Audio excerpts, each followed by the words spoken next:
হ্যাঁ যদি হ্যাঁ সামান্য একটা যাইও দেয় মা বাবা অনেক কষ্ট পায়। যে সুন্দর দিদি বেশি ভালোবাসে না, কম ভালোবাসে, হ্যাঁ হাজার বকলে মারলো হ্যাঁ করে এতে কষ্ট পায় না এত। এরকম আমি কিছু করে আমার মা বাবা বেশি কষ্ট পায়। অন্তত আমার মতো অনেক, কারণ আমার যে দূর করে আমার মানে যে বিশ্বের ভরসা হয়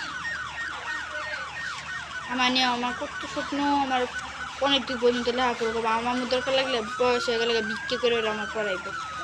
এখানে তো আমি পড়ালে অনেক ইচ্ছা আছে, কিন্তু পারি না। কেমনি কী করবো? পারলে যদি শিক্ষিত থাকতাম শোনার মতো, যে মাথা ব্রেন অনেক ভালো লেখাপড়া, তাহলে চিন্তা আছে কোনো। তো মা বাবা টাকা দিব আর খালি পড়বো। বলে গরু দিব ভালো মেন্টাল একটা বয়স।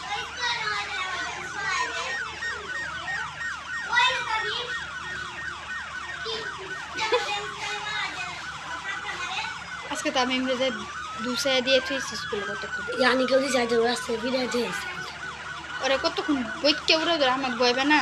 দেখো প্রথম এমনিতে দূরত্ব কিন্তু হলো মুহিমা কত কেনা কাছে গেলে আবার বিতুর মতো হয়ে যায়। ওই ওই ইয়ানুরো কাছে গেলে বিতুর মতো হয়ে যায়, দূরের থেকে ফটফট করতে পারে। মানে স্যার বুঝছি কেউ কোচিং করে না।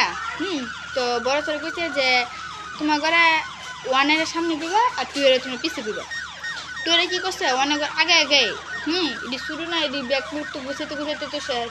আর যে এডি অলু জিডা আঁকি হয় এডি পরে আর আইতে আইতে হেডি টুইটি যায় সামনে বসে। হ্যাঁ যা করছে যে স্যারে করছে যে অনেক ঘরের সামনে বসে টুয়ে ঘরে পিছিয়ে করতে আমরা শুনছি, কিন্তু আমরা আগে এসেছি মানে আমরা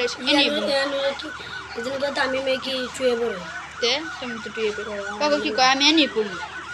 বসে বমি করতেছে। পরে ইয়ে যে আমার মায়ের দাদা কিনেছে করে পাপু আমি কি না কোচিং শেষ, হ্যাঁ সকালবেলা আমরা টিফিন টাইম হ্যাঁ খাইতেছি সিঙ্গারা আপনি আমার খাওয়াইতেছিল। পরে কি কই পাপু আমি কি কই দেখো সারে গেছে কি যে অনেক ঘরের সামনে বইতে আর তুই করে পিছিয়ে দিত ওরা না আমাকে আগে আগে যায় সামনে বই আমাকে কি সারে কোক গামনের সামনে বই কোন স্যার বলছেন হ্যাঁ স্যার কি স্যার তো বাইরে অন্য স্যার কথা বলতেছে বড় স্যার আমি বই তাহলে স্যার ডাক দিস না আমি যাইতেছি স্যার না হলে পরে আমি যাই স্যার ডাক দিয়ে ঘুমিয়ে।